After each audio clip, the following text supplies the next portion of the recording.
Salut à toutes et à tous, nouveau débrief aujourd'hui après la victoire 3 buts à 1 de l'AS Saint-Etienne face au Clermont Foot. Superbe victoire des Verts avec un succès qui se sera dessiné au fil du match. 2 buts en seconde mi-temps, un but en première et des phases de jeu très intéressantes, notamment quand les Verts avaient la possession du ballon avec de superbes séquences, de très belles combinaisons, des joueurs qui vont dézonner, notamment au niveau des offensifs.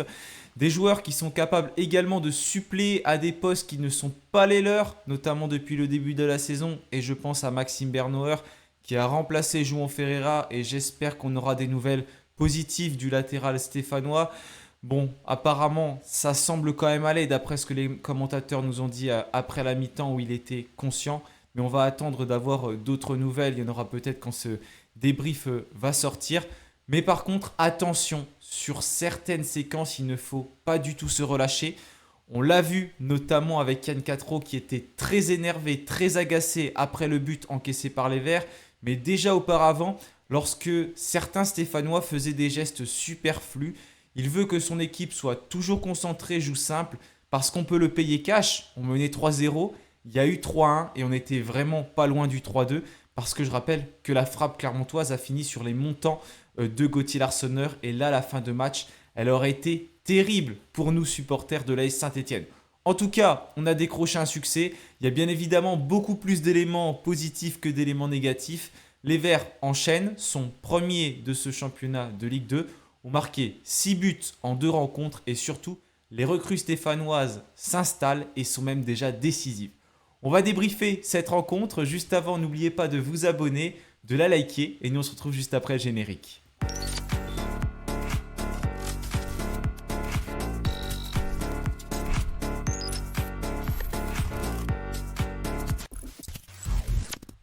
On reviendra sur plusieurs choses durant ce débrief. J'ai noté pas mal de points. On va revenir sur le pressing, les combinaisons, les permutations stéphanoises, l'apport également des recrues. J'en ai parlé tout de suite, mais ils apportent beaucoup ces recrues et tout de suite, elles n'ont pas forcément le temps de s'intégrer depuis que ce championnat a débuté et pour autant, elles sont déjà décisives. On a même vu Tamar Svetlin entrer en jeu très tôt dans le match suite à la sortie de João Ferreira et tout de suite être dans le tempo et surtout parler énormément à ses coéquipiers. Ce qui, j'avoue, m'a pas mal surpris parce qu'on dirait qu'il était là depuis longtemps à parler à ses coéquipiers, à les replacer. Je ne sais pas trop ce qu'il leur disait, mais en tout cas, il était là et il montrait déjà un vrai caractère. Il ne s'est pas caché sur le terrain. On parlera de l'exigence de Yann Catro. Et enfin, pour terminer, je voudrais me concentrer sur un joueur. Pas Jacob Brehum comme tout le monde peut le faire parce que Jacob Brehum, il a encore montré d'énormes choses. On y reviendra bien sûr. Mais surtout se concentrer sur Irvine Cardona parce que c'est le jour et la nuit par rapport à la saison dernière sur ses 2 premiers matchs. Encore une fois, il faut qu'il confirme. Ensuite, on ne va pas s'enflammer après 2 matchs. Mais qu'est-ce qui a pu changer dans la manière de jouer d'Irvine Cardona? Pourquoi il joue différemment? Pourquoi il semble meilleur et plus en confiance? On va essayer de répondre à cette question. En tout cas, je vous donnerai mon avis par rapport à tout ça. Je vous affiche la composition des Verts. En fait, pas de surprise. C'est exactement la même que l'on a pu voir le week-end dernier face à Sochaux, avec ce système en 4-2-2-2. Larsonneur était bien évidemment dans les buts stéphanois. Il a été très très peu sollicité, le gardien des Verts. Il n'a touché que 18 ballons. Et ça, je trouve que c'est un aspect important à prendre en compte quand on regarde les statistiques, le nombre de ballons touchés. L'année dernière, par exemple, on jouait beaucoup plus avec Gauthier Larsonneur. Il y avait énormément de passes en retrait du côté de Saint-Etienne. Et c'était pas mal agaçant, pas mal énervant, une possession de balle qui était plus importante, notamment sous Eric Horneland. Mais alors qu'au départ, c'était plus exigeant, on allait plus vers l'avant, comme on le fait ici, j'espère que ça va continuer. Petit à petit, sous Eric Horneland, c'était ronronnant. On ne savait plus quoi faire du ballon, on n'accélérait plus vraiment. Et finalement, l'Arsenal touchait énormément de ballons. Là, c'est 18 ballons touchés, c'est pas beaucoup dans un match pour le portier des Verts, qui n'a presque pas eu d'arrêt à faire, mis à part le but qu'il prend et la frappe qu'il dévie sur le poteau. Mais sur le but, c'est pas lui le fautif. Il y a un très mauvais alignement de la défense stéphanoise. Par exemple, si on compare avec Théo Guivarch, le gardien clermontois, il a touché 34 ballons sur cette rencontre. Donc voilà, 2 fois plus de ballons touchés par le gardien clermontois que par le portier des Verts qui a été vraiment tranquille. Et ça montre que la défense stéphanoise, en tout cas selon moi, elle a été quand même assez sereine, mis à part en fin de match. Mais voilà, cette fin de match, on va dire, entre guillemets, gâche un peu le reste de la rencontre, même s'il faut bien sûr pas oublier les 85-86 premières minutes de l'AS Saint-Etienne. Mais la fin de match, j'imagine que Yann Catrou va énormément en parler parce que c'est un coach qui est très très exigeant. Il faut retenir tout ce que l'on a vu avant, mais surtout ne pas se mettre en danger en toute fin de rencontre, être très très très vigilant et super concentré. Ce but est peut-être un mal pour un bien, celui qu'on encaisse en fin de match, parce que ça va permettre qu'il y ait un petit peu de colère. Je ne sais pas comment m'exprimer, c'est pas de la colère, mais un petit peu de frustration de la part du coach des Verts qui, je pense, aurait aimé faire un clean sheet sur cette rencontre. Là, au moins, ça va remettre les têtes à l'endroit s'il fallait les remettre, même si bien sûr, c'est peut-être pas forcément le bon terme que j'utilise, mais il faut rester hyper vigilant, hyper concentré tout au long d'une rencontre parce que tout peut vite basculer. En tout cas, donc voilà, l'Arseneur dans les buts des Verts. Sur le côté droit, on retrouvait le malheureux João Ferreira qui est sorti. Le pire, c'est que João Ferreira, je ne trouvais pas qu'il faisait une mauvaise entame de match. Il était très présent sur les combinaisons, sur son côté droit. Il est pas mal monté, tout comme pouvait le faire Kevin Pedro sur son côté gauche. Et ensuite, avec la sortie de Ferreira, on a une autre compo en fait. Même si c'était le même système de jeu, parce que Pedro a basculé sur le côté droit, ce qui est plus naturel pour lui. Maxime Bernauer, qui est au milieu de terrain, a basculé lui sur le côté gauche. Je rappelle que Bernauer est capable de jouer à ce poste-là. Et d'ailleurs, on l'a vu, vraiment capable sur ce match parce que j'ai trouvé très bon. Et puis on a Tamar Svetlin, le nouveau stéphanois, le Slovène, qui était sur la feuille de match. On ne connaît plus les groupes stéphanois, mais on l'a vu sur la feuille de match. Qui est rentré, lui, en jeu en tant que milieu défensif. On aurait pu voir précédemment Gadek Beku, mais qui a été prêté du côté du Pau FC. Donc Tamar Svetlin, aligné avec Chung Voy. Donc en fait, deux recrues au milieu de terrain du côté de Saint-Etienne. Et quand on regarde la composition des Verts, il y a quand même pas mal de recrues qui sont alignées, dont Svetlin qui est rajouté par la suite. Voilà pour la compo, la défense des Verts. La défense centrale entre le Cardinal et Nahir qui pour moi fonctionne encore très bien. Les Clermontois qui sont très peu rentrés dans notre surface. Par deux fois, ils ont essayé d'obtenir des pénaltys. Attention à Pedro quand même sur certaines actions. Il peut être juste dans la surface de réparation. Mais bon, la plupart du temps, il n'y avait rien du tout à siffler. C'était très bien arbitré de la part de Monsieur Leleu. Au milieu de terrain, Chung Voy aligné aux côtés de Maxime Bernauer, mais bon, on va dire que c'était plus Chung Voy avec Tamar Svetlin. Tamar Svetlin, je vais en parler maintenant parce que je vais l'oublier. Première minute sous le maillot stéphanois, il a joué environ 70 minutes sur cette rencontre après avoir remplacé Ferreira. Voilà, j'ai trouvé tout de suite dedans avec son numéro 16, un joueur qui est présent au milieu de terrain. Voilà, on l'attend bien sûr à ce poste-là, qui a l'air très serein. Techniquement, il a l'air de très bien s'en sortir. Attention, parce que certaines fois, des relances dans l'axe qui auraient pu être super dangereuses avec des ballons perdus, c'est d'ailleurs arrivé une fois. Faut pas être trop serein non plus. Mais ce que j'ai bien aimé, voilà, c'est cet aspect, on va dire, où il est à l'aise, où il semble bien déjà l'intégrer dans cette équipe, à replacer son collectif, à parler à ses partenaires et aussi à décrocher un petit peu partout pour aller récupérer des ballons. Je le sens voilà, à l'aise, capable de se déplacer dans ce milieu. Mais encore une fois, on va attendre de voir ce qui va se passer par la suite. Mais les premières impressions, selon moi, sont en tout cas très bonnes. Je ne sais pas ce que vous avez pensé de ces premières minutes, mais n'hésitez pas à le dire. Mais ça peut être un profil différent. Et d'ailleurs, du côté de Saint-Etienne, il va falloir peut-être se poser certaines questions parce que Ferreira, je ne lui souhaite pas de mal du tout, mais je ne sais pas s'il va avoir une longue absence ou non. Et au milieu de terrain, on sait qu'il y a de la concurrence maintenant, donc avec ce nouveau joueur. Donc on a Chung Voy, on a Svetlin, encore Mahmoud Jaber, on va avoir des retours comme Nadir El Jamali, Maxime Bernauer, et c'est justement sur Maxime Bernauer que je voulais revenir, parce que Maxime Bernauer, il va peut-être être décalé à un moment donné. Si jamais Ferreira ne revient pas, on n'a pas d'autres latéraux véritablement. Benold est blessé, et pour l'instant, on n'a recruté personne. Bon, on a des jeunes qui sont capables de rentrer et de prendre certains postes, notamment Nathan Kessia qui est rentré en fin de match, mais ça ne semble pas être des titulaires indiscutables. Bernauer a basculé sur le côté gauche et j'ai trouvé très bon. Je ne sais pas si c'est moi ou si c'est la vérité, mais je le trouve plus serein. Également Maxime Bernauer, mieux dans ce collectif. Techniquement, c'est assez fort. il est serein, il gagne énormément de duels, notamment lors de ce match-là. Je le trouve beaucoup, beaucoup plus à l'aise qu'il y a encore quelques mois, Maxime Bernauer.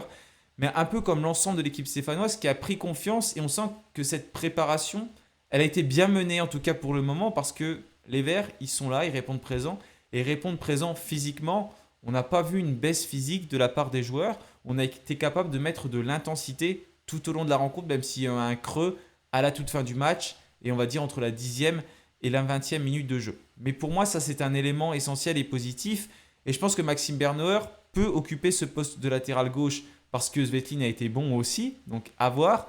Et Pedro pourrait rebasculer à droite. Ça peut être peut-être la suite logique face à Grenoble en cas d'absence de João Ferreira.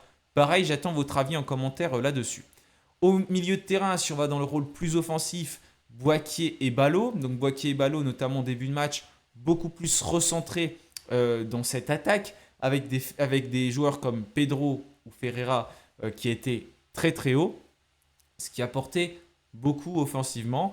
Du côté des Verts et les Clermontois qui ne voyaient pas trop le jour en début de match avant petit à petit de reprendre la maîtrise du ballon, notamment par le pressing stéphanois qui était un petit peu bancal. On sait qu'il est exigeant, le pressing de Yann Catro, il demande à tous ses joueurs de monter en même temps, comme ils l'ont rappelé sur Beansport. C'est vrai que s'il y en a un qui fait mal le pressing, ça peut faire des ouvertures et je pense que ça a été notamment pour ça qu'on a un peu souffert entre la 10e et la 20e minute de jeu. Parce que les Clermontois ont quand même bien joué aussi, hein. Ils ont tenu en échec les Rémois la semaine précédente, 0-0 à domicile. Ça montre que cette équipe clermontoise, elle s'est aussi combinée, elle a du caractère. Et sur notre pressing, ils dégageaient pas les ballons, ils essayaient vraiment de ressortir proprement. Et ils y arrivaient plutôt bien, ils s'en sortaient. Même si à la fin, ils n'arrivaient peut-être pas trop, ils n'arrivaient pas forcément à aller jusqu'au but de Gauthier Larseneur et à frapper. Mais il y avait quand même véritablement de la qualité. Mais l'avantage de cette équipe stéphanoise et de ses attaquants, c'est qu'ils sont alors, toujours en train de combiner, de permuter entre eux. Et je mets une composition, en vérité, elle n'est pas fixe. Parce que tantôt Cardona est avant-centre, tantôt il est plutôt ailier droit. Pareil entre Brehum et Ballot. Brehum, on pourrait peut-être même le mettre un peu comme un numéro 10 et finalement avoir un système qui pourrait être différent, un peu en 4-2-3-1 peut-être. Parce qu'il est véritablement mouvant ce système de jeu et ça met en danger les adversaires qui à un moment donné n'y comprennent plus forcément et quand il y a une recette qui ne marche pas, eh ben, on la change un petit peu cette recette, on change les ingrédients et les ingrédients en fait c'est les mêmes joueurs, on change peut-être le placement, le moment, l'endroit où on met ces ingrédients et ça change la manière de jouer, la manière de fonctionner de cette équipe et derrière on peut faire entrer de sacrés joueurs. On l'a notamment vu avec Zuriko Davitashvili qui peut énormément apporter sur son côté gauche. Voilà en tout cas pour la composition de l'AS Saint-Etienne, donc cette composition qui était exactement la même que contre Sochaux. Ensuite, pour revenir rapidement sur le résumé de cette rencontre, on est plutôt bien rentré dans notre match à Geoffroy Guichard, d'ailleurs sur une toute nouvelle pelouse. C'est ce que je craignais, elle n'était pas très très jolie la pelouse en tout cas visuellement parce qu'elle vient d'être changée, il y a eu d'énormes rénovations et peut-être qu'elle aurait eu besoin de temps supplémentaire. Mais avec l'été qu'il y a en ce moment, c'est très très compliqué. J'espère qu'elle va petit à petit pouvoir remettre correctement. On va jouer pour la deuxième fois consécutive à Geoffroy Guichard dans allez, une semaine et un jour, vu que ce sera le samedi, donc ça laissera un jour supplémentaire à cette pelouse. En tout cas, la possession du ballon, elle est stéphanoise au début, et petit à petit, les Clermontois qui vont mettre le pied sur ce ballon. Des joueurs qu'on ne voit pas trop au départ du match, un peu comme Jacob Brehum, ou des joueurs qui sont un petit peu plus en difficulté, notamment pour cadrer, à l'image d'Augustin Boaquier. C'est un peu brouillon sur certaines actions. Clermont qui se met dans son match, qui prend la maîtrise, qui a des séquences de possession, et ce bloc stéphanois qui essaie d'être compact et d'aller vers le porteur de ballon adverse. Mais ça ne marche pas forcément, et les Clermontois prennent l'ascendant. Il y a à chaque fois un élément déterminant qui permet aux joueurs de Saint-Etienne de reprendre le dessus. La semaine dernière, ça a été la pause fraîcheur où il y a eu des consignes passées par Yann Catro. Là, ça n'a pas été la pause fraîcheur. Ça a été la malheureuse blessure de João Ferreira. En tout cas, selon moi. Et ensuite, il y a eu tous ces changements d'opérés. Ces changements d'opérés, il y a eu un changement, mais ces changements dans le jeu qui ont permis ensuite aux Verts d'être plus à l'aise. Et pour le coup, je ne sais pas pour blâmer Ferreira du tout, parce que je l'ai trouvé assez bon, mais ça a changé l'organisation, en tout cas stéphanoise, et je trouve que ça a mis un petit peu plus en danger cette équipe. On va commencer à se procurer des occasions, il y a des très beaux décalages, notamment une superbe passe de Breum qui va alerter Cardona. Cardona qui va ensuite trouver Boaquier. Et non, c'est Breum qui trouve Cardona, je sais plus. Non, c'est peut-être pas sur cette action-là. Cardona qui trouve Boaquier, il le trouve superbement dans la surface de réparation. Beau contrôle de Boaquier, mais qui va trop enrouler, trop frapper sa frappe de son pied gauche et malheureusement manquer le cadre. Ça, c'était la plus grosse occasion des Verts. Va y en avoir d'autres. D'ailleurs, Boaquier qui va encore manquer le cadre et frapper au-dessus. Plusieurs joueurs vont s'essayer. Ballot sur également un très beau service. Je ne sais plus qui c'est, mais bref, je crois que c'est encore Cardona ou Breum qui était très très présent. Et la frappe qui va passer qui va être arrêtée par Théo Guivarch, mais elle était un peu molle et c'était difficile.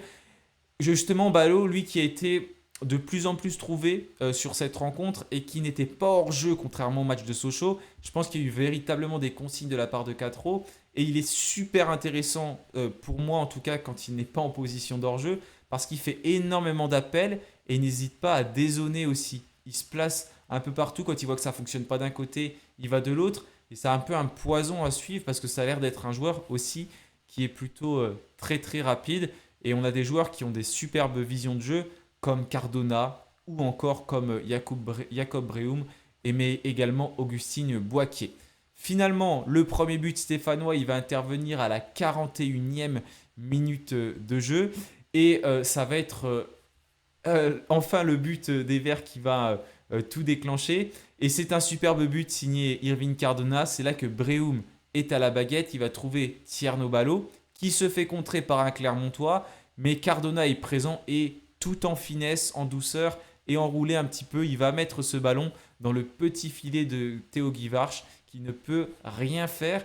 Et ce but, comme l'ont rappelé les commentateurs de Beansport, et je suis tout à fait d'accord avec eux, ça montre la confiance de l'attaquant des Verts qui a marqué 3 buts et délivré une passe décisive si elle est comptabilisée depuis le début de la saison. Ce but, clairement, je ne pense pas qu'il l'aurait mis l'année dernière à l'image de son petit piqué qu'il avait mis face à Sochaux. En tout cas, Cardona efficace, qui marque, mais Cardona que l'on a vu à plusieurs reprises tout au long de cette première mi-temps. La mi-temps va être sifflée au bout de 7 minutes de temps additionnel dû à la sortie malheureuse de Ferreira. Et en seconde mi-temps, les Verts qui vont plutôt bien attaquer, se procurer des occasions. Cette fois-ci, on attaque devant le COP Sud qui est malheureusement vide, tout comme le COP Nord. Ça va combiner, Jacob Breum de plus en plus présent, parce qu'au départ, l'équipe de David Guillon, qui avait, je pense, un système de jeu bien fixe, bien en place, va petit à petit être de plus en plus en difficulté. Breum va réussir à s'en détacher, se procurer quelques occasions, ça rentre pas tout de suite. Et il va falloir attendre un corner. D'ailleurs, ça me permet de parler des coups de pied arrêtés qui sont très bien tirés. Breum, il a une superbe patte. Que ce soit les coups francs ou les corners, ça mène très très souvent à du danger. Et d'ailleurs, le second but des Verts, ça cafouille pas mal dans la surface de réparation. Et on va avoir ce service de Breum qui va trouver Cardona. Cardona qui va dévier, mais peut-être qu'elle ne va pas être comptée comme une passe décisive, je crois qu'elle a l'air déviée. À Bayo et Tierno Ballo, ensuite qui va tromper Théo Guivarch. 2 buts à 0 pour les Verts. On est à la combien? On est à la... que je dise pas de bêtises. On est à la 54e minute de jeu. Vous voyez, sur SofaScore, elle n'est pas comptée pour Cardona. Et ensuite, par contre, je ne pensais pas qu'elle allait être comptée celle-là. Mais oui, vu qu'il est raté, tire peut-être qu'elle est comptée. Jacob Breum qui a marqué à la 71e minute de jeu sur un service de Chongvoy. Un service, en réalité, c'est une frappe qui est manquée. Il y a une très très belle combinaison aussi sur le côté, notamment avec Zuriko Davitashvili. Et ensuite, le but qui va être inscrit par Jacob Breum qui va se jeter pour marquer le 3-0 pour les Verts. Quatro qui a opéré plusieurs changements. À la 20e minute de jeu, on va avoir donc Ferreira qui sort pour Svetlin. À l'heure de jeu, Tierno Ballo qui sort remplacé par Davitashvili. Et ensuite, il va attendre la 72e minute de jeu, juste après le but des Verts, pour faire rentrer Joshua Dufus à la place d'Irvine Cardona. Et puis enfin, on va voir à la 82e l'entrée de Balal qui retrouve son frère. D'ailleurs, son frère qui a été très intéressant, notamment en première mi-temps, du côté de Clermont. Il faudrait peut-être songer à ce joueur. Mais bon, on a pas mal de joueurs sur le plan offensif. C'était assez beau comme image de voir les deux frères alignés de chaque côté. Et puis Maxime Bernauer qui va qui va sortir, pardon, et Nathan Cassia qui va prendre sa place sur le terrain. Et malheureusement, voilà, il va y avoir ce dernier but encaissé par les Verts avec ces quelques dernières minutes qui sont assez folles, mais pas forcément dans le bon sens. Et Yann Catro qui est énervé, qui va même mettre un coup de pied dans sa glacière et qui n'a pas apprécié la manière dont l'AS Saint-Etienne a terminé cette rencontre, notamment quand il y avait des olé olé dans les tribunes et les Verts qui s'amusaient peut-être un peu trop avec le ballon, au goût en tout cas de leur coach. Et je trouve que c'est bien d'avoir une certaine exigence, une véritable exigence pour de bonnes choses. Il faut toujours, toujours rester concentré et ne pas faire n'importe quoi parce que ça peut aller très vite. Encore une fois, si le poteau rentrait pour les Clermontois, il y avait 3-2, là, la fin du match n'aurait pas été la même et ça aurait été très triste de voir cette équipe revenir au score. Mais heureusement, l'AS Saint-Etienne a gagné, donc on va être heureux. Je suis heureux dans le sens où c'est le pronostic que j'avais mis sur mon petit prono. Pour une fois que j'ai un pronostic juste, il était pour Saint-Etienne. J'ai mis 3-1 et il y a eu 3 buts à 1. Là, je voulais aborder plusieurs aspects. Je les mets sous les yeux, voilà. Notamment le pressing, les combinaisons et les permutations du côté de Saint-Etienne. Je l'ai un peu dit tout au long de ce débrief, mais ça, c'est des aspects que Yann Catro semble vouloir mettre en place. C'est pas du tout le même jeu qu'Eric Horneland, on est en train de le voir. C'est un jeu qui est également très exigeant, mais j'ai l'impression que véritablement, il sait où il va, il sait ce qu'il fait. Ça a l'air d'être un coach, encore une fois, j'aime bien utiliser ce terme, mais qui est pragmatique, donc ça veut dire qu'il s'adapte à l'adversaire. Il y a des analystes vidéo, bien évidemment, qui travaillent tout ça. Il s'adapte aussi par rapport à ce qu'il a vu lors de la rencontre précédente, et notamment la deuxième mi-temps qui était moins maîtrisée face à Sochaux. Et je pense qu'il va encore dire beaucoup de choses après ce qu'il a pu voir en fin de rencontre.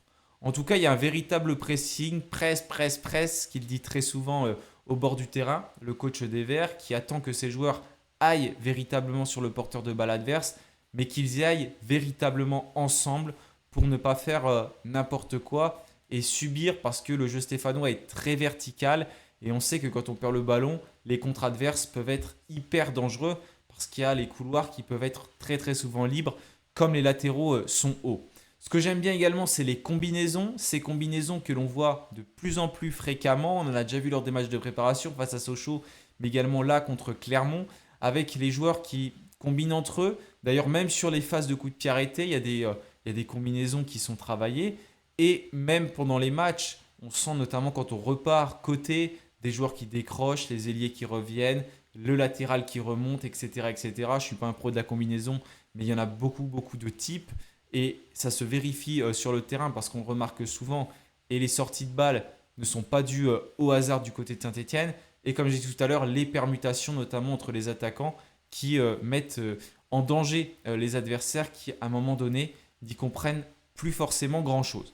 Je voulais parler également de l'apport des recrues, parce que des recrues, comme j'ai dit tout à l'heure, il y en avait beaucoup sur le terrain, dans tous les secteurs du jeu. Sohaib Nahir qui était aligné en défense, Chongvoy au milieu de terrain, la rentrée de Svetlin ensuite. Et puis après, sur le plan offensif, on se retrouve avec Ballot et notamment Jacob Breum. Et ces recrues, pour l'instant, elles répondent toutes aux attentes du coach. En tout cas, c'est ce que je pense, parce qu'elles touchent énormément de ballons, elles décrochent, et c'est elles qui imposent leur style de jeu. Catro veut mettre en place un style de jeu, il faut qu'il ait les joueurs pour, et là, c'est ce qui semble fonctionner, même s'il y a bien sûr encore quelques points à améliorer, mais j'ai envie de dire, comme dans toutes les équipes. Maintenant, il va falloir continuer avec cette même intensité. Ce championnat, il est long. On sait que ça peut être très compliqué de le garder. Et c'est pour ça que c'est super important d'avoir un banc. Il y a certains joueurs qui vont peut-être repartir, mais quand on peut se permettre de faire entrer un Zuriko Davitashvili en deuxième mi-temps, c'est tout simplement extraordinaire et ça emmène énormément de dangers. Mais voilà, il va falloir continuer, confirmer et garder cette qualité et cette qualité technique notamment qui est importante, mais bien la conserver tout au long de la rencontre. Parce qu'on a des postes qui sont doublés, je vous parlais des recrues qui peuvent rentrer, mais au milieu, il va y avoir du monde. En défense, si on a un qui est fatigué, même en défense centrale, on sait qu'il va y avoir des retours. Normalement, Chico Lamba va faire son retour. Même Maxime Bernard est capable de se repositionner en tant que défenseur central, tout comme Kevin Pedro. Là où c'est pas trop doublé, c'est les postes de latéraux, même s'il y a certains jeunes qui peuvent jouer. Et puis offensivement, je pense qu'il y a du monde pour l'instant avec avec Defus également qui rentre. N'Guessan, je ne sais même pas où ça en est vraiment, ce joueur. Il va falloir qu'on se penche sur sa situation aussi. Et après, bon, pour l'instant, il y a toujours Stassin. Mais bon, on a vu que des clubs étaient intéressés. Et David Ashvili. Peut-être qu'on va être déplumé à un moment donné. Mais là, quand je tourne cette vidéo, on est le 14 août. Le mercato n'est sans doute pas terminé du côté de Saint-Etienne. Et ça va peut-être encore s'accélérer. Voilà, je voulais revenir également sur l'exigence de Yann Catro. Et comme ce débrief, je tourne une demi-heure, trois quarts d'heure après la rencontre, il y aura peut-être la réaction du coach. J'essaierai de revenir dessus juste après avoir parlé de ces points-là. Les gestes techniques superflus qui l'agacent complètement. Il parle énormément. Il déteste le relâchement de ses joueurs. Le mauvais marquage et l'alignement, ça lui a pas plu sur le but. Clairement, il est très très exigeant du début à la fin de la rencontre. Et je pense que son staff est très exigeant aussi. D'ailleurs, j'ai vu que Eliakim Mangala a été interviewé par Beansport. Va falloir que j'écoute avant la rencontre. Également son adjoint, Bryant Lazaro. Et puis tous ceux qui s'occupent du reste du staff, etc. Les entraîneurs des attaquants et également ceux qui s'occupent de la vidéo qui sont sans doute très exigeants, même la nutritionniste tout au long de la semaine. Je vais mettre une petite pause pour voir si jamais je trouve la réaction du coach et je vous retrouve juste après. Voilà, j'ai juste vu rapidement donc la réaction du coach des Verts qui était donc très exigeant. Il l'a exprimé, il était fier de son équipe quand même, de ce qui a été produit, mais il dit qu'ils auraient dû gagner ce match 3-0, que personne n'a été parfait, pas même lui sur ce match. Donc voilà, Yann Catro, un coach exigeant du côté de l'AS Saint-Etienne et j'espère que ça va continuer. Parce que bien sûr, à chaque fois qu'il y a un coach qui arrive, que c'est les débuts, on est tous très très emballés. Parce que souvent ça se passe bien d'ailleurs. Bah, j'espère que ça va continuer comme ça pendant des mois et jusqu'à la fin de la saison pour que les Verts construisent quelque chose et remontent. Ensuite, je voulais terminer en parlant de Irvine Cardona. Parce qu'Irvine Cardona, c'est l'un des joueurs phares de ce début de saison, clairement. Et je pense qu'on est tous heureux de revoir Cardona parce qu'on l'aime beaucoup. L'autre jour, je disais qu'on aimait tous Cardona et quelqu'un me disait bah oui, c'est vrai, on aime tous Cardona. Je me souviens plus de qui avait cité ça parce que c'est vrai qu'il avait raison. On l'aime tous, notamment après son doublé contre Bordeaux, ce qu'il avait pu faire, nous procurer comme émotion et sa seconde partie de saison assez folle. Et là, on le retrouve, ce Cardona. Et pourquoi on le retrouve? Selon moi, c'est parce que son poste, c'est pas un poste où il est figé. Déjà, quand il était ailier, c'était très très exigeant. À chaque fois, il fallait qu'il fasse les replis défensifs et il perdait énormément d'énergie à faire ses replis défensifs. Ce qui fait que sur le plan offensif, bah, ça devenait plus compliqué certainement, hein. Je ne suis pas dans sa tête bien sûr, mais il manquait de lucidité dans le dernier geste. Ses centres n'étaient pas bons, ses frappes étaient moins bonnes, il tentait moins, il était moins bien placé parce qu'il y avait beaucoup d'autres exigences défensivement. Le plan de jeu n'était pas le même. Là, dans ce système, il est un peu utilisé comme un faux avant-centre et dans le même temps, il dézone. Et dézoner, il aime bien.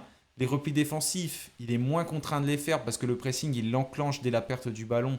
Et pour l'instant, le ballon, on arrive à quand même le garder assez haut. Ce qui fait qu'il peut garder toute sa palette technique qu'il conserve, mais également toutes ses capacités physiques. Et quand il a ses capacités physiques plus sa palette technique, c'est un joueur qui est très dangereux. Il n'a bien évidemment pas perdu son football en l'espace de quelques mois. Ce qui fait qu'il peut emmener du danger sur le côté, notamment par les centres, notamment en éliminant ses adversaires par le dribble, en les prenant de vitesse, parce que Cardona, il ne faut pas l'oublier, c'est un joueur qui est rapide, on a tendance à l'oublier aussi. Et puis ensuite, il reprend confiance devant le but, il est beaucoup plus lucide, c'est quelqu'un qui sait marquer, qui sait faire des beaux gestes, qui a du sang-froid, et on le voit depuis le début. Voilà, 3 buts, 3 beaux buts marqués par lui, plus cette passe décisive.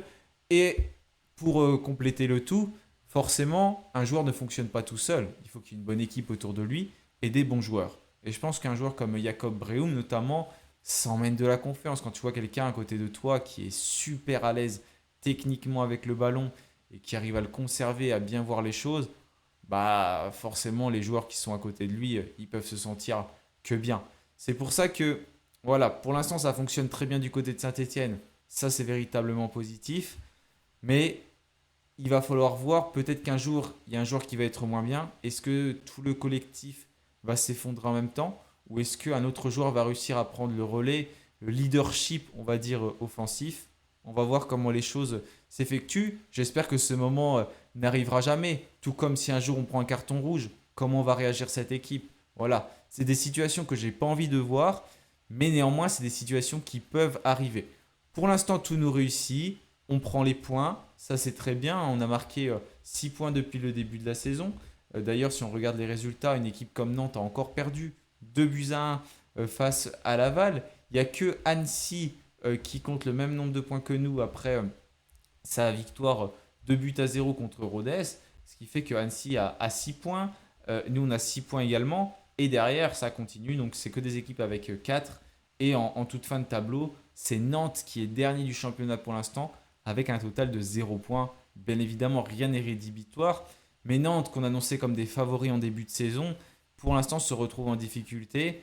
Et on va voir si cette équipe va réussir à réagir. Eux qui ont fait un recrutement qui ressemblait en tout cas fortement au nôtre de la saison 2022-2023. Mais là, ils sont pour l'instant derniers. Ils n'ont que 6 points de retard sur nous, ce qui n'est pas énorme, mais c'est quand même déjà beaucoup. Malgré tout, 6 points dans un championnat, ça peut compter. Voilà. Curieux de voir les réactions de tous les coachs également. Je vais pouvoir écouter tout ça. Moi, j'ai terminé pour mon débrief qui était un petit peu long, comme d'habitude. Et puis, je vous remercie pour votre fidélité. Vous êtes 6000 abonnés à la chaîne et même plus. On était 6024. Là, ça allait très très vite. Franchement, c'est incroyable. Vraiment, merci à vous tous. Donc, n'hésitez pas à liker, à vous abonner, vous le savez. Et puis, on se retrouvera très vite pour une prochaine vidéo. Soit l'avant-match contre Grenoble. Donc, ce sera samedi prochain à 20h au stade Geoffroy Guichard, encore privé de ces deux copes, soit pour une vidéo dans la semaine. Et d'ailleurs, si vous avez des idées de sujets, n'hésitez pas à le faire. Voilà, merci à tous, je vous souhaite un excellent week-end et puis bien évidemment, allez les Verts.